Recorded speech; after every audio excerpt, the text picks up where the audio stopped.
ఓం గం గణపతయే నమః. ఓం బుధగ్రహాయ నమః. హరి ఓం. ఓం జ్ఞానానందమయం దేవం నిర్మలస్ఫటికాకృతిం ఆధారం సర్వవిద్యానాం శ్రీహయగ్రీవముపాస్మహే. ఓం హయగ్రీవాయ నమః. ఓం ప్రియంగుకలికాశ్యామం రూపేణ ప్రతిమం బుధం సౌమ్యం సత్వగుణోపేతం తం బుధం ప్రణమామ్యహం. ఓం బుధగ్రహదేవతాయై నమో నమః. ఆదిత్యాయ చ సోమాయ మంగళాయ బుధాయ చ గురుశుక్రశనిభ్యశ్చ రాహవే కేతవే నమో నమః. ఈ యొక్క భూలోకంలో మానవులందరూ కూడా శిరస్సులో అంతర్గతంగా అంతర్లీనమై ఉన్నటువంటి ప్రకాశవంతంగా ప్రతి జీవిలో చైతన్యత్వాన్ని కలుగజేసేటటువంటి బుద్ధి ప్రకాశిత అయినటువంటి దానికి అధిపతి అంటే బుద్ధి వికసిస్తే కానీ మనం అనుకున్నటువంటి ప్రతి కార్యంలో కానీ మనం మాట్లాడే ప్రతి మాట అవతల వాళ్ళకి సరిగ్గా అర్థం చేసుకునే పద్ధతి కానివ్వండి, అవతల వాళ్ళు మళ్ళీ మాట్లాడితే మనకి శ్రవణ శక్తి కలిగేటటువంటి శక్తిని ప్రసాదించేటటువంటి వాడు ఈ యొక్క నవగ్రహాలలో బుధగ్రహం. ఈయన మనకి రవికి చాలా దగ్గరలో ఉండి చాలా శక్తిని, రవి యొక్క శక్తి అంతా కూడా ఎక్కువగా ఆకర్షించేటటువంటి వాడు బుధుడు. ఎప్పుడు కూడా రవికి చాలా దగ్గర డిస్టెన్స్లో ముందు వెనకలోనే ఉంటాడు ఈయన ఒక్క గ్రహమే. కానీ ఈయనకి మూఢత్వం అనేటటువంటిది ఉండదు.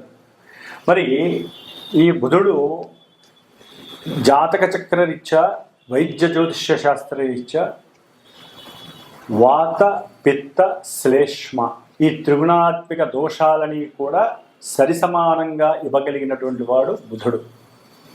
అట్లాగే మన శరీరంలో నఖశిఖ పర్యంతం ప్రతి అవయవము పనిచేయాలన్నా, రక్త ప్రసరణ జరగాలన్నా, మనలో పంచేంద్రియాలు తటస్థంగా లేకుండా ఒక పద్ధతిలో అవి కరెక్ట్గా పనిచేసి మనకి కావలసినటువంటి దాన్ని ఆస్వాదించాలన్నా, అవతల వాళ్ళకి సహాయం చేయాలన్నా కూడా ఈ యొక్క బుధగ్రహానికి సంబంధించినటువంటి నరాలకి ముఖ్యమైనటువంటి గ్రహం బుధుడు. కాబట్టి ఈ బుధుడు ఇంకా ట్రాన్స్పోర్ట్కి సంబంధించినటువంటి వాడు, అట్లాగే విద్యకి సంబంధించినటువంటి వాడు, ముఖ్యంగా గణిత శాస్త్రానికి, జ్యోతిష్య శాస్త్రానికి సంబంధించినటువంటి వాడు ఈ బుధగ్రహం. మరి ఈ బుధగ్రహము మన యొక్క ద్వాదశ రాశుల్లో ముఖ్యంగా కర్కాటక రాశిలో ఉన్నటువంటి ఆశ్లేష నక్షత్రము, అట్లాగే జలరాశి అయినటువంటి వృశ్చిక రాశిలో మరి ఆయన జ్యేష్ఠ నక్షత్రంగాను, మళ్ళీ జలరాశి అయినటువంటి మీనరాశిలో రేవతి నక్షత్రం. ఈ 3 నక్షత్రాలకి అధిపతి బుధుడు. అట్లాగే మేషరాశి నుంచి 3వ రాశి అయినటువంటి మిథున రాశికి, 6వ రాశి అయినటువంటి కన్యా రాశికి కూడా, అంటే వ్యాపార క్రయ విక్రయాదులని సూచించేటటువంటి, అట్లాగే బంధువులని, ఇరుగు పొరుగు వాళ్ళని, సహాయ సహకారాలని, అట్లాగే శత్రు రోగ రుణస్థానాలని, ఆంతరంగికంగా కుటుంబంలో తల్లి తరపు కానీ తండ్రి తరపు కానీ బంధువులు అంటే మేనకోడళ్ళు కావచ్చు, మేనమావులు కావచ్చు, మేనత్తలు కావచ్చు, బావమరుదులు కావచ్చు, ఇట్లా ఎన్నో రకాలైనటువంటి బాంధవ్యానికి సంబంధించినటువంటి బంధువులను సూచించేటటువంటి గ్రహం ఈ బుధగ్రహం. మరి ఈ బుధగ్రహం మామూలుగా ప్రతి నెల కూడా ఒక 30 రోజులకు ఒకసారి ప్రతి రాశిని కూడా సంచరిస్తూ ఉంటుంది. కానీ ఈ సంవత్సరంలో ఈ నెలన్నర కాలంలో దాదాపుగా అతిచారాన్ని గ్రహించి ఆ బుధగ్రహం 3 రాశులు మారింది. ముఖ్యంగా ఇప్పుడు తన సొంత రాశి అయినటువంటి మిథున రాశిలో బుధగ్రహం పునర్వసు నక్షత్రంలో ఉండి 21వ తేదీ వరకు, ఈ నెల అంటే జూన్ 21వ తేదీ వరకు తన యొక్క సొంత క్షేత్రంలో ఉండి కాస్త అందరికీ వెసులుబాటుగా ఉన్నాడు. కానీ 22వ తేదీ నుంచి దాదాపుగా వచ్చే నెల 17వ తేదీ 18వ తేదీ వరకు, జూలై వరకు కూడా ఆయన కర్కాటక రాశి శత్రు రాశిలోకి అడుగుపెట్టి ఈ నెల 22న పునర్వసు నక్షత్రంలో 22, 23, 24 ఈ 3 రోజులు, ఈ 3 యొక్క తేదీల్లో కూడా ఆయన శత్రు నక్షత్రమైనటువంటి పునర్వసు నక్షత్రంలో ఉండటం, తర్వాత మిత్ర నక్షత్రమైనటువంటి మందగమనం కలిగినటువంటి శని నక్షత్రం పుష్యమి నక్షత్రంలోకి రావటం, దాదాపుగా అది 7వ తారీఖు, జూలై 7వ తారీఖు వరకు కూడా పుష్యమి నక్షత్రంలో ఉంటూ కొన్ని రకాలైన ఫలితాలని, అట్లాగే 7వ తారీఖు నుంచి మరలా 17, 18వ తారీఖు జూలై వరకు కూడా తన యొక్క సొంత నక్షత్రమైనటువంటి ఆశ్లేష నక్షత్రంలోకి ఈ బుధగ్రహం సంచరిస్తూ మరి కర్కాటక రాశి అనేటటువంటిది మనకి చక్కటి సౌకర్యాన్ని, ఎన్నో రకాలైనటువంటి కంఫర్ట్నెస్ని కూడా సూచించేటటువంటి స్థానము. ముఖ్యంగా ఎన్నో రకాలైనటువంటి విద్యలని, తల్లి యొక్క ప్రేమ అనురాగాలని, గృహాలకి సంబంధించినటువంటి విషయ పరిజ్ఞానాన్ని, అట్లాగే మాతృ సౌఖ్యము, గృహ సౌఖ్యము, భోజన సౌఖ్యము, ప్రయాణ సౌఖ్యము, ఇన్ని రకాల సౌఖ్యాలని ప్రసాదించే స్థానం చతుర్థ స్థానం.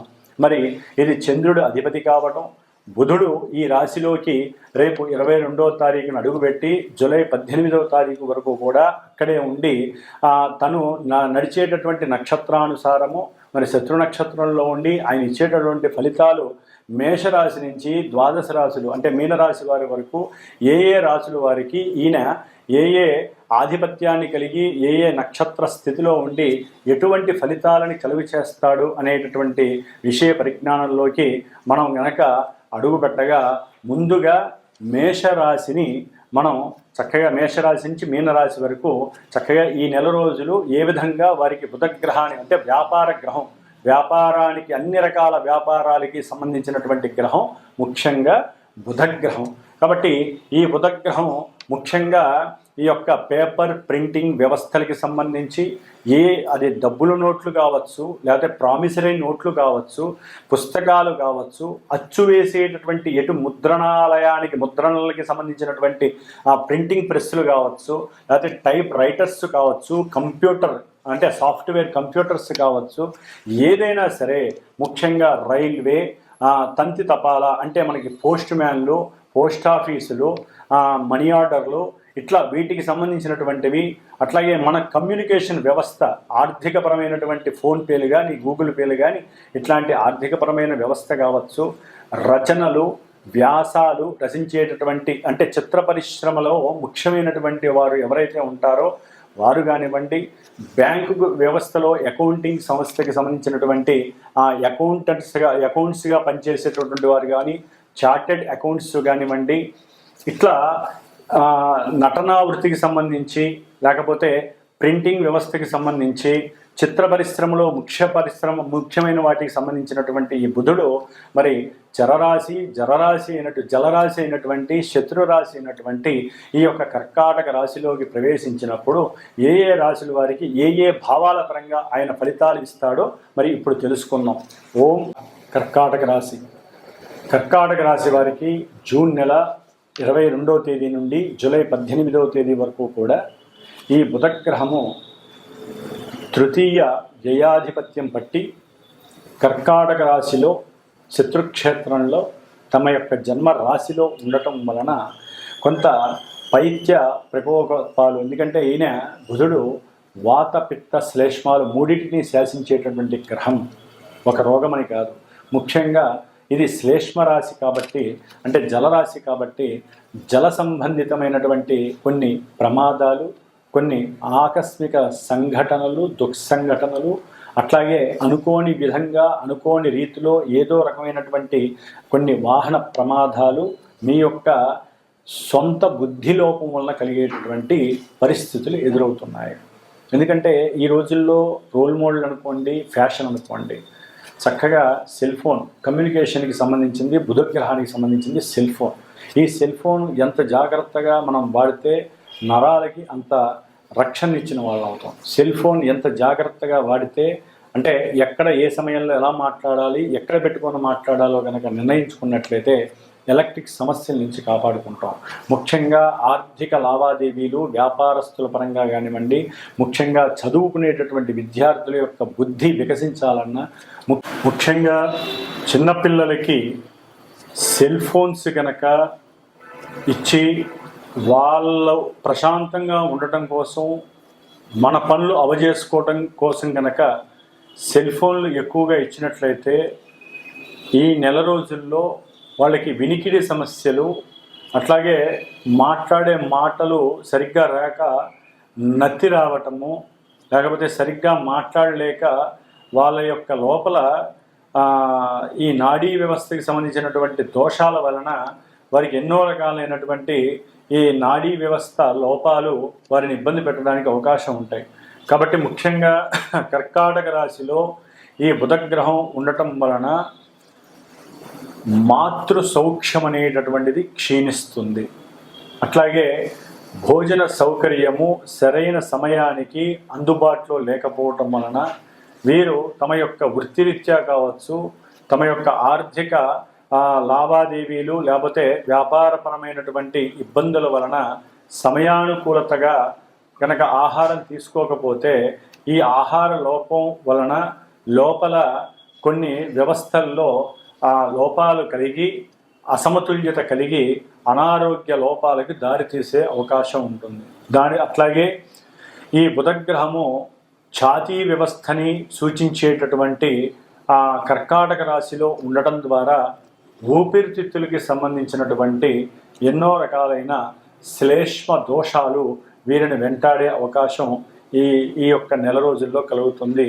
ముఖ్యంగా స్త్రీలకు గనక అయినట్లయితే వక్షోజాలకి సంబంధించినటువంటి అనారోగ్య లోపాలు, అట్లాగే ఎన్నో రకాలైనటువంటి క్షీర గ్రంథులకి సంబంధించినటువంటి ఇబ్బందులు, అట్లాగే బుధగ్రహం క్యాన్సర్స్కి సంబంధించినటువంటి రోగాన్ని ఇచ్చేటటువంటి గ్రహం కాబట్టి ఆ కర్కాటక రాశిలో ఉండటం ద్వారా ఎన్నో రకాలైనటువంటి ఛాతీ సమస్యలకి సంబంధించినటువంటి క్యాన్సర్ వంటి రోగాలకి ఇబ్బందులు కలగడం జరిగే అవకాశం ఉంటుంది. కాబట్టి ఈ యొక్క బుధగ్రహానికి శాంతిగా గనక వీరు ఈ నెల రోజులు కూడా స్తోత్రాన్ని పారాయణ చేసుకోవటం, అంటే రోజుకి ఒక 17 సార్లు అయినా సరే బుధగ్రహ స్తోత్రాన్ని చదవటం, ఓం నమో నారాయణాయ అనేటటువంటి అష్టాక్షరి మంత్రాన్ని ఒక 170 సార్లన్నా కనుక చదువుకున్నట్లయితే లోపల నాడీ వ్యవస్థతో పాటుగా ఈ అవాంఛనీయమైనటువంటి కొన్ని ఇబ్బందికరమైనటువంటి ప్రతికూల పరిస్థితులు వీరికి కలగకుండా ఆరోగ్య విషయంలో జాగ్రత్తగా ఉంటారు. అట్లాగే అన్నదమ్ములతో మాతృపరమైనటువంటి మాత్రార్జితము పిత్రార్జితానికి సంబంధించినటువంటి ఎన్నో రకాలైనటువంటి ఆర్థిక లావాదేవీల గొడవలు ఇబ్బందులు పడే అవకాశం ఉంటుంది. భాగస్వామ్య వ్యాపారం చేసే వాళ్ళల్లో అంతర్గత నిర్ణయాలు పెరిగిపోవటం, వీరికి మిత్రులు అనుకున్న వారు శత్రువులతో చేతులు కలపటం, దాని ద్వారా వీరి యొక్క వ్యాపార విషయాలలో గండిపడటం, ఆర్థికంగా నష్టపోవటం, పారిశ్రామికవేత్తలైతే కనుక వారి యొక్క భూ స్థల విషయాలలో ఎన్నో ఇబ్బందులు పడేటటువంటి పరిస్థితులు కూడా కలగడానికి అవకాశాలు ఎక్కువగా ఉన్నాయి. కాబట్టి వీలుంటే ఈ నెల రోజులు కూడా విష్ణు సహస్రనామ స్తోత్రాన్ని ఒకసారి చదవండి. అట్లాగే బుధగ్రహానికి సంబంధించినటువంటి దానము బ్రాహ్మలికి పెసర్లు దానం చేయటం, పెసరట్లు ఎవరికైనా సరే ప్రతి బుధవారము కూడా ఒక 5 కన్నా సరే పెసరట్లు దానం చేయటం, ఇలాంటివి చేయటం ద్వారా ముందు మానసిక సమస్యలు తొలగిపోతాయి, బుద్ధిమాంద్య లోపాలు తొలగిపోయే అవకాశం ఉంటుంది, అనారోగ్య సమస్యల నుంచి బయటపడే అవకాశాలు కూడా ఎక్కువగా ఉంటుంది. అట్లాగే దుష్ట సాహసాల వలన కూడా కొన్ని కష్టాలు నష్టాలు వీరికి ఎదురయ్యే అవకాశాలు ఎక్కువగా ఉన్నాయి. కాబట్టి జన్మరాశిలో ఉన్నటువంటి బుధగ్రహము ఎన్నో లోపాయకారమైనటువంటి ఇబ్బందులను కలుగు చేస్తుంది. కాబట్టి మాతృ సంబంధిత విషయాలలో కొన్ని ప్రతికూలతలు, అట్లాగే మాతృ నష్టము జరగటానికి కూడా అవకాశం ఎక్కువగా ఉంటుంది. వ్యాపారంలో మీరు గనక సరైన ఆలోచన ప్రక్రియ సరిగ్గా లేకపోయినా, అట్లాగే వ్యాపారాన్ని సరైన సమయానికి పరీక్షించుకోకపోయినా కూడా అంతర్గత శత్రువులు పెరగటం, వ్యాపార నష్టాలు పడి మీరు కష్టాల్లోకి ఇరుక్కోవడం, ఇలాంటివి ఎన్నో జరిగే అవకాశం ఉంటుంది. మీ గృహంలో కూడా కొంత జాగ్రత్తగా ఉండటం మంచిది అని భావన. కాబట్టి కర్కాటక రాశి వారు విష్ణు సహస్రనామ పారాయణ రోజు చేసుకున్నట్లయితే కనుక చక్కటి జీవితంలో ఈ నెల రోజులు కూడా కలిగేటటువంటి ఇబ్బందుల నుంచి ఎదుర్కొనే అవకాశం కనిపిస్తోంది. ఓం నమో నారాయణాయ.